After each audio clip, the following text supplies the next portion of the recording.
சிவகங்கை மாவட்டம் எலுப்பைக்குடி கிராமத்தில் உங்களுடன் ஸ்டாலின் முகாமில் அதிகாரிகளுடன் பொதுமக்கள் வாக்குவாதத்தில் ஈடுபட்டதால் பெரும் பரபரப்பானது நீட்டித்து வருகிறது. இது குறித்தான கூடுதல் விவரங்களோடு இணைகிறார் நமது செய்தியாளர் பாபு சரவணன். உங்களுடன் ஸ்டாலின் முகாமில் பொதுமக்கள் வாக்குவாதத்தில் ஈடுபட்டதற்கான காரணம் என்ன? கூடுதல் விவரங்களை பதிவு செய்யலாம். வணக்கம் ரத்னா. சிவகங்கை மாவட்டம் சாக்காட்டு ஒன்றியத்துக்கு உட்பட்ட இலுப்புக்குடி கிராமத்தில் உங்களுடன் ஸ்டாலின் முகாம் இன்று நடைபெற்றது.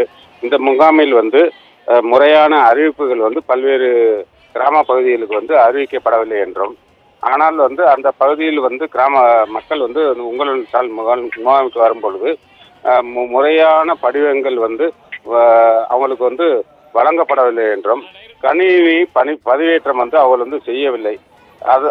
அதன் பின்பு அவர்கள் கையில் எழுதி தருகிறார்கள் என்றும், சுமார் 1 கிலோமீட்டர் தூரம் ஜெராக்ஸ் எடுப்பதற்கு வயதானவர்களை அலைய வைப்பதாகவும், மனுக்களை முறையாக பதிவு செய்து அதிகாரிகள் கணினியில் பதிவேற்றம் செய்யவில்லை என்றும், கணினி சில கணினிகள் பழுதடைந்து உள்ளதனால் அவர்கள் மிகவும் சிரமத்துக்கு ஏற்பட்டுள்ளனர்.